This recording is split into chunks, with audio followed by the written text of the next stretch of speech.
Muchísimas gracias, doctor Miro Quesada. Quisiera ahora darle la palabra a don Luis González Posada Izaguirre, abogado, periodista, destacado militante del Partido Aprista Peruano, actualmente congresista de la República y en el periodo 2007-2008 ocupó el cargo de presidente del Congreso Nacional.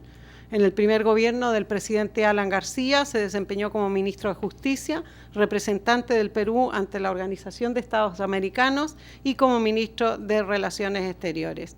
En el Parlamento ha integrado diversas comisiones de trabajo, ha presidido las comisiones de Defensa Nacional, Orden Interno y Relaciones Exteriores.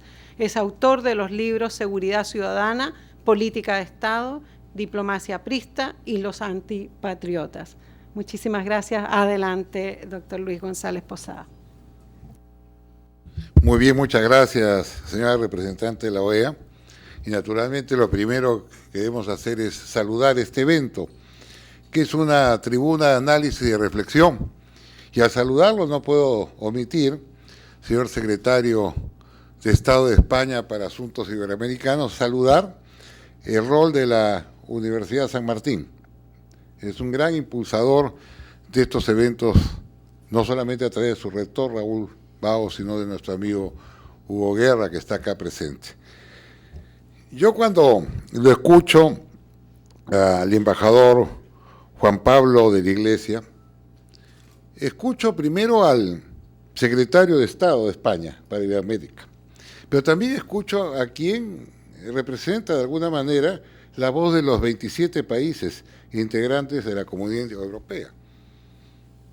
Él habla o expresa la voz de una organización muy bien cohesionada, muy bien armada, muy bien estructurada, que cuenta con un Consejo de la Unión Europea, con un Consejo de Europa, con un Parlamento bien diseñado, que tiene principios y tiene efectos vinculantes, que es lo importante.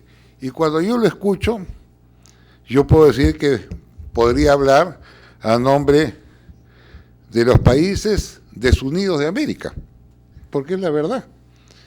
Y ese es uno de los problemas fundamentales que tenemos que hablarlo en algún momento con toda franqueza. ¿Sabe por qué, embajador? Porque usted representa a 27 naciones que se han compactado, un pueblo continente, que tiene una política unitaria, moneda propia, constitución, principios que los hacen encaminar en una misma ruta. Yo le voy a decir humildemente de qué espacio formo parte. Nosotros tenemos parlamentos, usted tiene un parlamento europeo, nosotros tenemos el parlamento latinoamericano, expresado en 22 países, el parlamento amazónico, 8 países, el parlamento andino, 5 países, el parlamento indígena, 18 países, el parlamento de Mercosur, 5 países, el parlamento centroamericano, 6 países. Esos son los parlamentos que tenemos. ¿Y sabe qué? Ninguno tiene efecto vinculante. ¿Y algo más? Y hay que decirlo, los principios rectores del Parlamento, por ejemplo, es defender el sistema democrático, la institucionalidad parlamentaria cuando es afectada. Y acá cuando se produjo un golpe de Estado, los parlamentos no se movilizaron, no dijeron una palabra, no actuaron como debieran haber actuado. Entonces estamos hablando en primer lugar de instituciones vaporosas, no sé cómo decirles, no sin pecar en ciertas faltas de diplomacia, pero en todo caso vaporosas que no tienen efecto vinculante, pero que expresan un desorden, que debemos de señalarlo claramente. Yo he ido a muchas reuniones, le digo de verdad, muchas reuniones, donde yo sé el principio y el final. Y hay que hablarlo, porque esto cuesta dinero a nuestros países y genera un gran desorden. Pero no solamente, señor secretario, por ahí estamos, ¿ah? En el proceso de integración, ustedes representan una unidad, ¿correcto? Le voy a decir qué representamos nosotros. Tenemos la Comunidad Andina de Naciones, creada en el año 96, 4 países. ALADI, 1960-1980, 2 espacios, 12 países. El ALBA, conocido ALBA, 11 países. El Mercosur, 4 países y 7 países adicionales que se adhieren o que están con ellos. El NAFTA, 3 países. El Sistema de Integración Centroamericano, 6 países. Y el CARICOM, 15 países. Qué difícil debe ser para ustedes entenderse con nosotros, con nuestros parlamentos y con nuestro sistema de integración, ¿no? Es complicado, pero realmente es complicado, es un mosaico que uno, y se me escapan por ahí seguramente, el ex canciller García Sayán me está diciendo, se te ha escapado un par de organismos más por ahí posiblemente porque no hemos hecho el recuento rápido, pero ahí no nos quedamos, ¿ah? Seguimos. ¿Qué foros tenemos? Oiga, tenemos la OEA, ¿no? Un foro regional, 48 países, creado en 48, 33, 34 países, 64 observadores, un presupuesto de $180 millones al año, 750 personas, oficinas en toda la región, como nosotros también tenemos embajadores y cuerpos diplomáticos acreditados en Washington específicamente para la OEA. Es la OEA que es el sistema interamericano. Muy bien, pero ahí no nos quedamos, ¿eh? Tenemos el Grupo de Río, integrado por los primeros 8 países, contadora y apoyo, más Ecuador, Paraguay, Chile, Bolivia, un representante de Centroamérica y otro del Caribe. ¿Qué les parece? A ello tenemos, pues no nos quedamos cortos, ¿ah? La Comunidad Iberoamericana de Naciones, 19 latinoamericanos más España y Portugal. Pero no basta. Se creó el UNASUR el año 2007. 12 países más formamos parte de UNASUR. Pero tampoco es suficiente para nosotros. Hemos creado ahora la Comunidad de Estados Latinoamericanos y del Caribe. Ese es lo último que hemos creado, ¿sabe? El 2010. Y si usted cruza, por ejemplo, los planteamientos, los principios rectores, son más o menos parecidos. Entonces es muy complicado, no digo se ríe porque sabe que esa es nuestra complicación, es muy complicado. Tenemos todos estos parlamentos, tenemos todos estos foros, tenemos todos estos sistemas de integración. ¿Cómo nos entendemos? Por eso cuando comentaba Paco el tema de la salida primero de Venezuela y después de Bolivia, nos causó un gran problema. ¿Cómo ordenamos? ¿Cómo ordenan los europeos su relación con nosotros? Y por ejemplo, en ese foro, 2 o 3 países dicen, nosotros no queremos tratado de libre comercio con Europa. Y nos quieren arrastrar a todos los demás a que tampoco tengamos tratado de libre comercio porque es una mala palabra, salvo que sea, no digo con qué otros países, pero quieren que sea, salvo con Europa, con Estados Unidos, se ve muy mal. Entonces yo lo primero que le digo es que es muy complicado entendernos.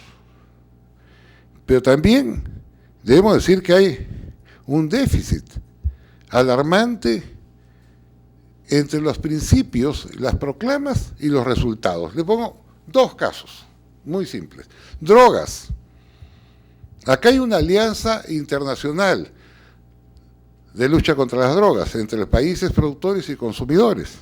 Esa alianza fue consagrada en la 16 Asamblea General de la OEA en Guatemala, que tuve el honor de presidir como representante de delegación del Perú. Muy bien. ¿Y qué ha pasado con las drogas? Institución que moviliza 300.000 millones al año, ¿eh? Que genera crimen, corrupción, asesinatos, sabotaje a la democracia, financiamiento del terrorismo. ¿Sabe qué ha pasado? Le digo como peruano, nos han dejado solos. Estamos solos. Estamos poniendo los muertos y los presupuestos. Del año 2000 a la fecha han muerto más de 104 soldados y policías en el Bray y el Vallaga enfrentando al narcoterrorismo para evitar que la droga llegue a Europa, ha sido industrializada a los Estados Unidos. Pero si ustedes analizan el presupuesto, van a ver también que si el presupuesto en el año 2000 creo era de 30 y tantos millones, hoy día son de cerca de 700 millones el presupuesto del Perú para hacer frente, para contener el efecto del narcotráfico. ¿Y cuánto es la cooperación de Europa? ¿Cuánto es de industrializada?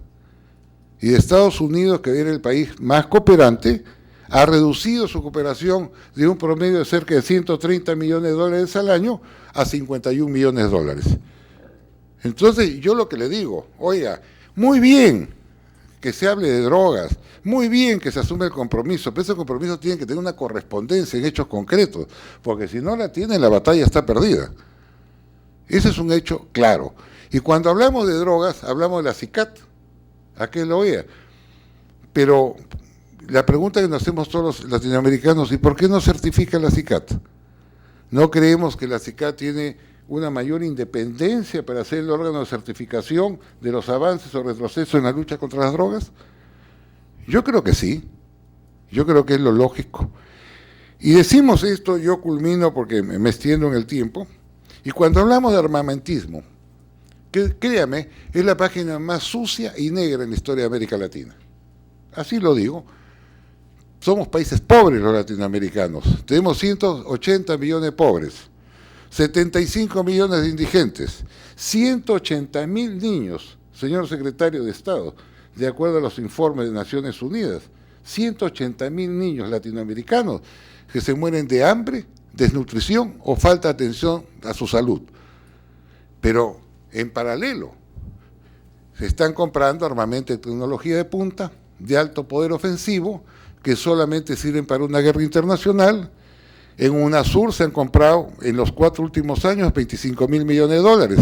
Y ahora se prevén comprar unos 35.000 millones de dólares más de acá a 5 años, incluyendo un sofisticado submarino de propulsión nuclear. Y la gran pregunta que nos hacemos con todo derecho es, ¿para qué son estas armas? Mientras hablamos de unión, de integración, del mensaje de Bolívar, del mensaje de los patriarcas que reclaman la unidad de América Latina, ¿para quién son estas armas?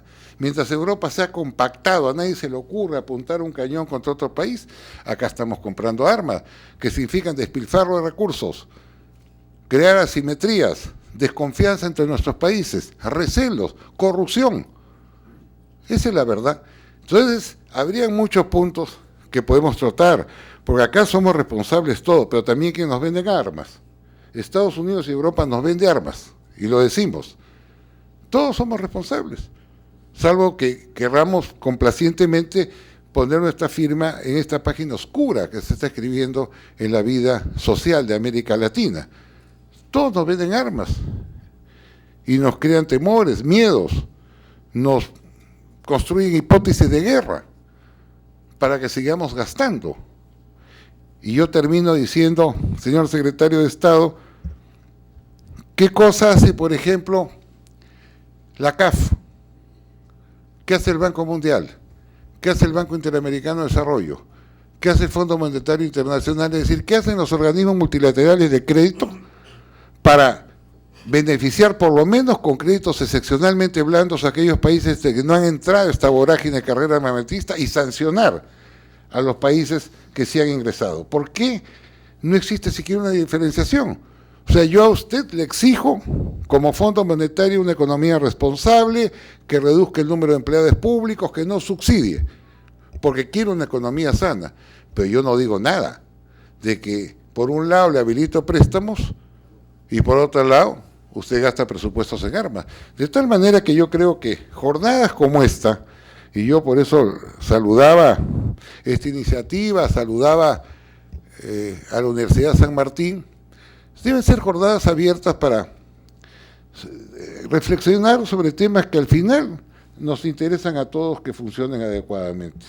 Yo le agradezco que me haya dado la oportunidad de decir algunos puntos de vista sobre temas que yo estoy seguro que a usted le preocupan, a todos nos preocupan, y tenemos que irnos acercando a ver cómo lo solucionamos. Muchísimas gracias.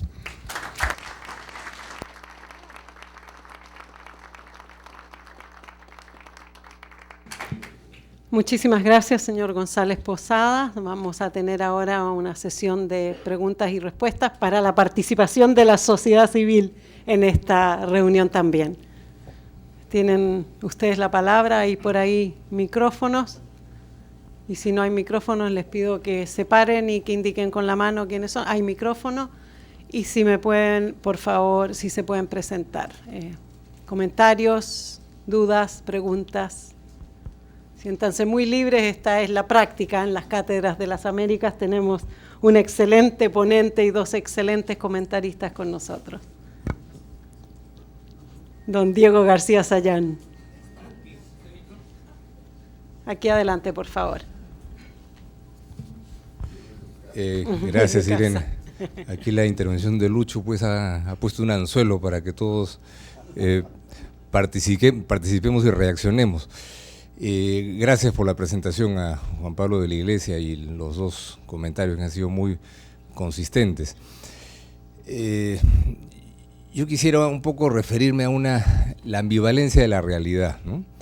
Porque de un lado hay pues avances en las cumbres que se han señalado que son indudablemente muy importantes, pero de otro lado el proceso de fragmentación, que es la palabra que resume el proceso al que Lucho González Posada se ha referido, que es sin duda un dato fatal de la realidad, ¿no? Pero yo querría rescatar un aspecto que lo digo en parte por la institución a la que integro y a la que represento en esta Asamblea de la OEA, que es la Corte Interamericana de Derechos Humanos, ¿no? No para que hablemos ahora de la Corte, que no es el tema, ¿no? Pero sí para destacar cómo en ese proceso de fragmentación que se muestra en tantas ideas de integración subregional frustradas, hay otros cursos que van de alguna manera teniendo crías en el camino, ¿no? Y sin duda el tema de la democracia y los derechos humanos es uno de ellos, también con sus ambivalencias, también con los claroscuros que da la realidad que conocemos, el golpe de Honduras y otros hechos aún más complejos, ¿no? Pero el hecho de que exista un tribunal creado por los estados, que es en esencia un tribunal latinoamericano, aunque tiene un nombre un poco más ampuloso, ¿no? Porque la mayoría son países de América Latina, ¿no? Que dicta sentencias que no solamente son obligatorias, sino que los estados razonablemente cumplen, y que hace cosas que el Tribunal Europeo nunca llegó a hacer, como decirle a un estado, oiga, cambie su constitución, y que el estado lo haga, cambie su ley, y que el estado inmediatamente después lo haga. Entonces, hay algo que está ocurriendo, ¿no? En donde vemos que en lo que es la diplomacia formal de los acuerdos, con un énfasis en lo económico, como que parecería que se necesitara que las fuerzas económicas avancen un poco más por su lado para que tanto de libre comercio, de cooperación pueda realmente funcionar. Y hay problemas que tienen que ver con la integración física y otros que dificultan ese curso. Sin embargo, en el tema de la democracia y los derechos humanos estamos a una velocidad, creo, diferente, porque las cosas que están ocurriendo nos sorprenden a todos, ¿no? Hay un impacto y hay una consecuencia. Entonces, ahí creo que hay un elemento muy interesante de conexión entre Europa y América Latina, ¿no? Porque cuando se hablaba en tu exposición, Juan Pablo, del pensamiento occidental, ¿no? Aquí hay algo que tiene que ver, son valores comunes en lo que es derechos humanos, ¿no? No se puede aceptar la exclusión de la mujer, no se puede aceptar que el fundamentalismo religioso guíe las decisiones de la justicia, que son valores esenciales. Entonces, creo que hay un fragmento que simplemente quería mencionarlo, no para contradecir en absoluto los aspectos tan claros que han expuesto ustedes y compartiendo mucho de lo que ha dicho Lucho González Posada en cuanto a su escepticismo sobre el proceso de integración dentro de América Latina, pero simplemente agregar esta pastilla que creo que puede ser útil en este contexto de Asamblea de la OEA que estamos aquí reunidos. Gracias. Muchas gracias, Diego. Hay una pregunta allí a la derecha, por favor, si se puede presentar. Muchas gracias al embajador de la Iglesia por su presentación, a los panelistas. Mi nombre es Hugo Palma. Sí, yo creo que efectivamente hay lecturas diferentes de lo que está ocurriendo en América Latina. Comparto muchas de las cosas que se han dicho. Hay avances, pero también pues hay zonas de sombra, ¿no? Y tengo para mí que hay dos temas en los cuales la relación de esta parte del mundo con Europa debería continuar beneficiando. Uno es democracia y el otro es seguridad. Es decir, América Latina vive una paradoja, ¿no?, en la cual no tenemos conflictos clásicos, pero se ha vuelto una de las regiones más violentas e inseguras del mundo. Yo creo que los esquemas, los marcos europeos, las formas de trabajar, nos parece que serían esenciales para que avancemos algo. Es decir, nosotros tenemos, en los últimos años hemos tenido 53 cumbres y más de 1000 acuerdos entre latinoamericanos. Pero lo que vemos es que para tocar los temas de hoy, incluyendo la seguridad y la democracia, los avances no están caminando al ritmo que deberían. Es decir, la cooperación y la concertación entre todos los organismos al interior de nuestros países y en la vida internacional que tendrían que hacer con los temas de seguridad sigue siendo pobrísima. ¿Y cómo vamos a manejar temas de migraciones, de drogas, de tráfico de armas, de tráfico y trata de personas? Todas las cosas que están ocurriendo y que están creando una enorme zozobra social en América Latina siguen teniendo los tratamientos formales de que son asuntos que manejan los países y no están funcionando. Y en lo que se refiere a democracia también, porque es verdad que han habido avances, pero hay quien dice, y no creo que solamente por mala voluntad, que lamentablemente en América Latina tenemos casos en que democracia quiere decir dos cosas: que hayan elecciones y que los militares no participen directamente en sacar al presidente de la República.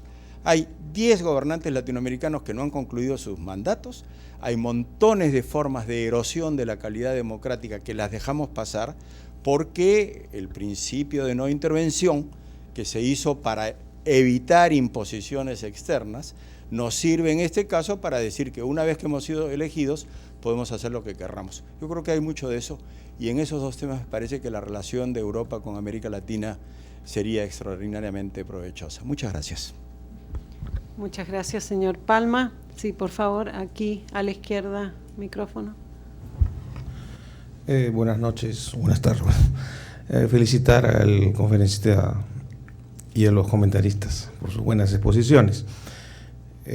Creo que lo dicho por el doctor González Posada, con todas nuestras desuniones, compras de armas y drogas, ha asustado al secretario de Estado de España, que seguramente querrá irse inmediatamente a su país.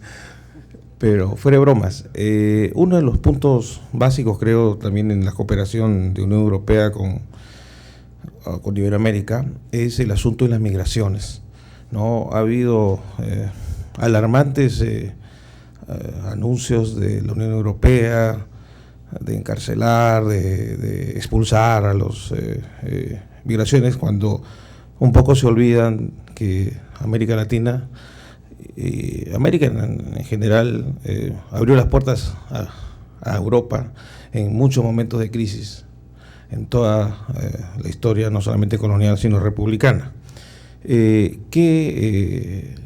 ¿Cómo se vislumbra por parte de la Unión Europea una flexibilización en el trato a las migraciones por parte de estos países, ¿no?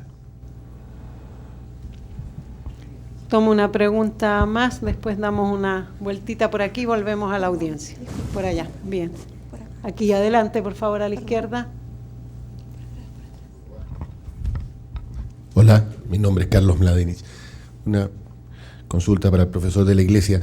La verdad que las relaciones de Europa con América Latina, y me refiero específicamente a las relaciones de carácter comercial, y a la que usted mencionaba que está pendiente hace, si bien se inició 10 años, se suspendió hace 6 con Mercosur, básicamente han estado complicadas por la intención de Europa de continuar aplicando lo que se conoce como la política agrícola común, y que obviamente eso ha sido un impedimento para el comercio, básicamente el comercio de tipo agrícola de los países productores de la agricultura, como son los países del Mercosur y buenas partes de los países de la Comunidad Andina y en general de Sur de América. ¿En qué medida tal vez hoy día, viendo la crisis de Europa, que tiene un componente mucho más de crisis fiscal que de crisis financiera, como fue tal vez en Norteamérica, uno puede empezar a ver que estos, para nosotros, números muy difíciles de aceptar en nuestros países de gasto en subsidios agrícolas, y además de comprender, o sea, nosotros nos cuesta comprender a un continente que sea tan rico que pague por no producir alimentos, mientras en otras partes del mundo la gente se muere de hambre, digamos. Entonces nos cuesta entender eso. Nosotros somos capaces de producir alimentos, de proveer de alimentos al mundo, de proveer alimentos a Europa, más barato de lo que son capaces de producir los productores europeos, y por lo tanto tener una relación mucho más estable, duradera, y tal vez requerir mucho menos de la cooperación si tuviéramos un comercio más libre. Entonces tal vez esa es la clave de poder avanzar en una relación mejor entre Europa y América Latina. Muchas gracias, Carlos. Quizás le doy la palabra primero aquí a Juan Pablo para unos comentarios. Damos una vueltita por ahí y volvemos allá.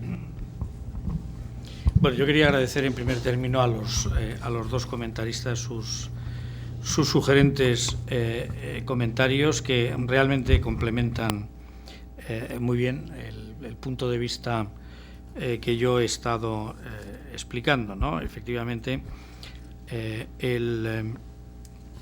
lo que decía el doctor Posada de la contraposición entre la unión y la desunión. Bueno, yo no lo vería con un perfil tan dramático, ¿no? Porque a fin de cuentas yo creo que hay un elemento muy positivo en esta búsqueda de ámbitos de coordinación en América Latina ante los fenómenos de la globalidad, ante la constatación de que los sistemas actuales no satisfacen los intereses de las partes. América Latina no se renacionaliza, que hubiera sido una mala manera de enfrentar el problema, sino que lo que busca es superar las dificultades mediante la complementación de lo que ya existe, mediante la creación de instancias nuevas. Bueno, a mí me parece que mientras muchos les gusta poner el acento en que esto genera más ruido o pone de relieve las desuniones, yo lo que creo, lo que pone de manifiesto de verdad es la voluntad de seguir concertándose y llegar a través de distintos mecanismos a planteamientos comunes. Es verdad que en esta búsqueda de concertación para el futuro partimos en situación desigual Europa y América Latina, ¿no? América Latina busca su forma de llegar a posiciones comunes.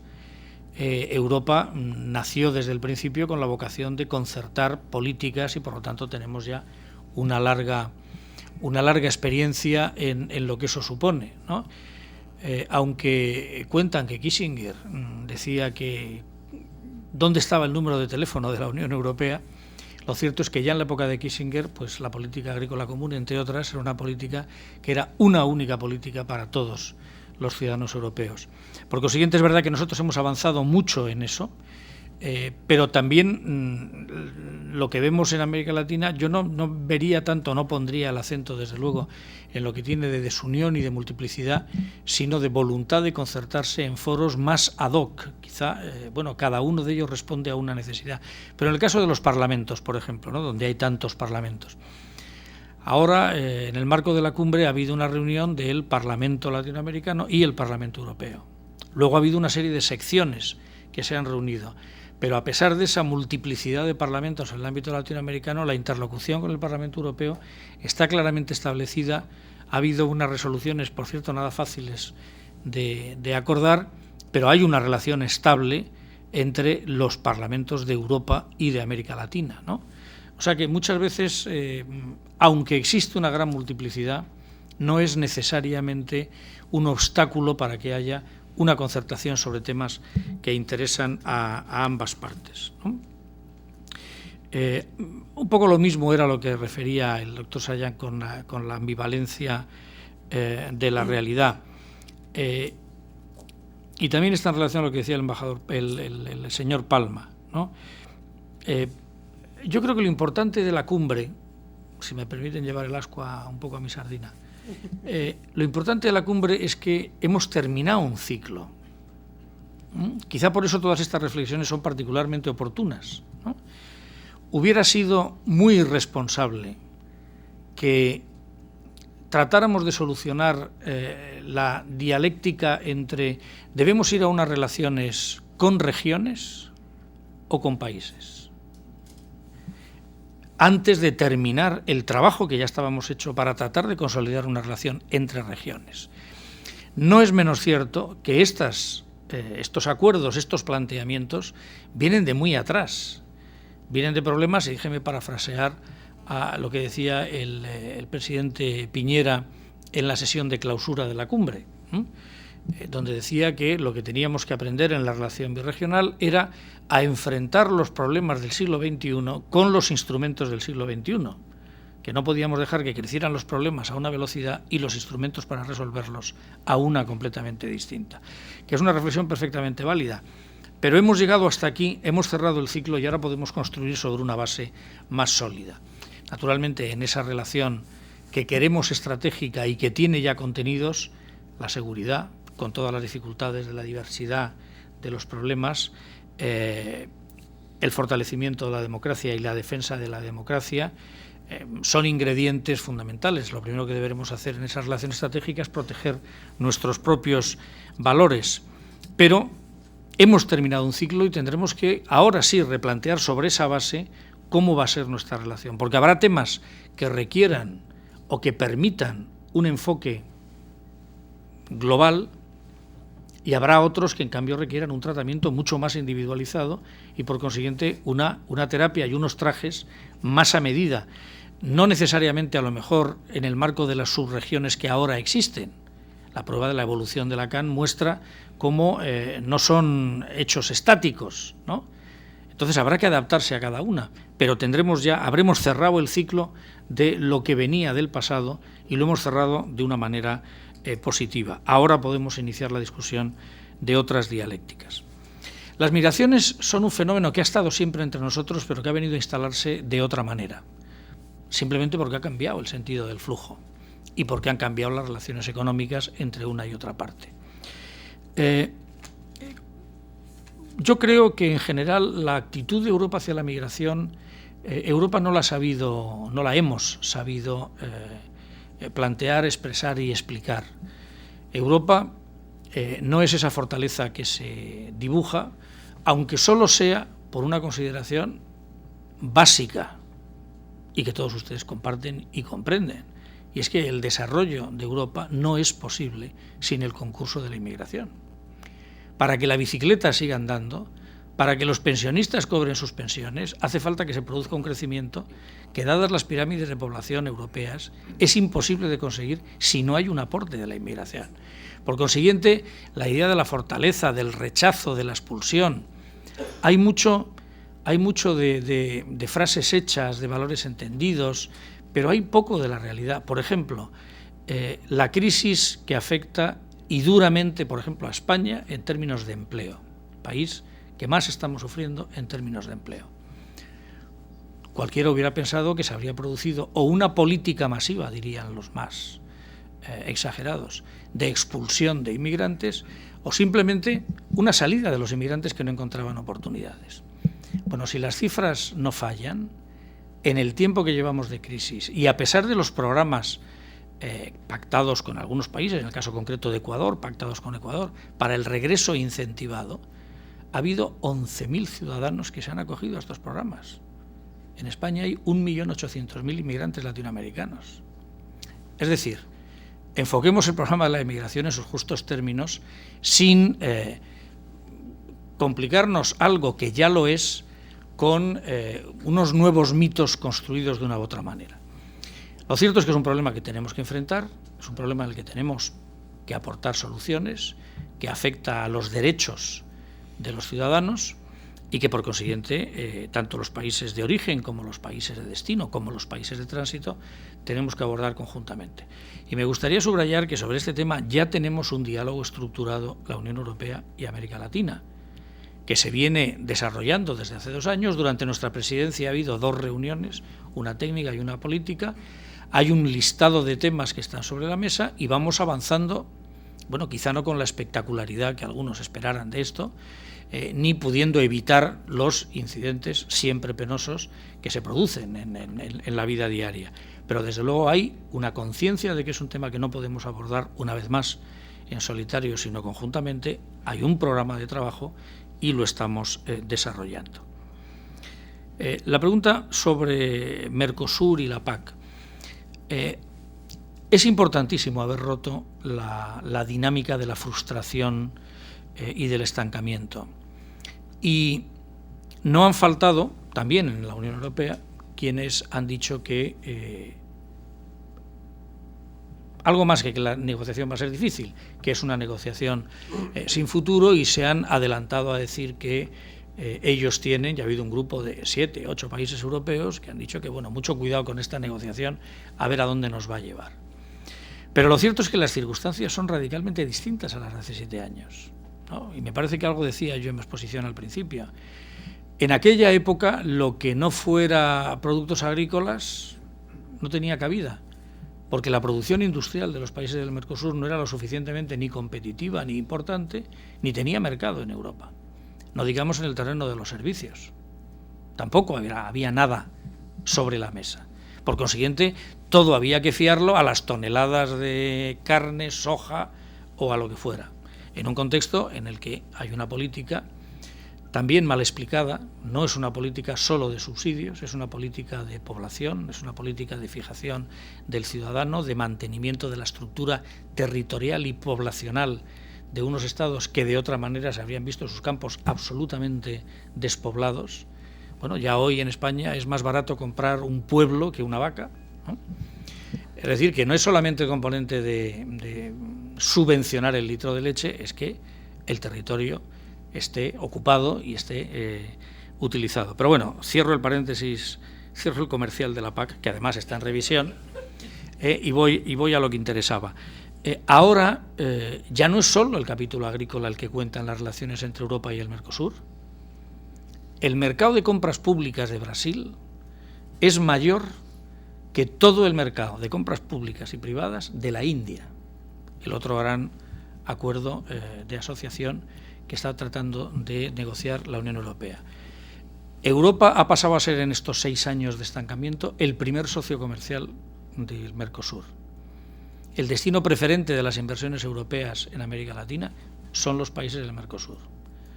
Ahora mismo hay una posibilidad de poner un paquete de negociación encima de la mesa en el que no sea el siempre sufrido productor de leche de Francia quien tenga que poner todo el esfuerzo, sino que va a haber los industriales alemanes y los importadores ingleses y los países que acaban de acceder a la Unión Europea, los que en conjunto puedan hacer un paquete que va a ser, por definición, infinitamente más amplio y más grande que el que se podía construir en el pasado.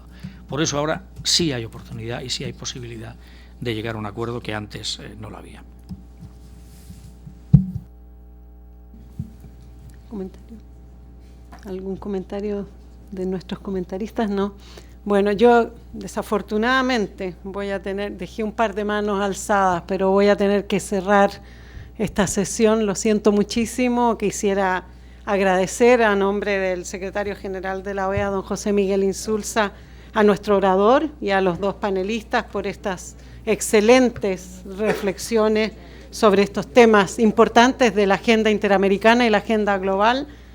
Creo que hablar de la integración y de relaciones interregionales y relaciones globales es un tema hoy día fundamental, y agradezco no solo la participación aquí, sino que lo que han dejado detrás, también a la Universidad San Martín de Porres, al Gobierno del Perú por permitirnos estar aquí en esta preciosa ciudad de Lima, y a todos los que difunden esta cátedra por televisión, por satélite, por página web en las Américas, así como a todos ustedes por acompañarnos esta tarde en esta sesión. Muchísimas gracias.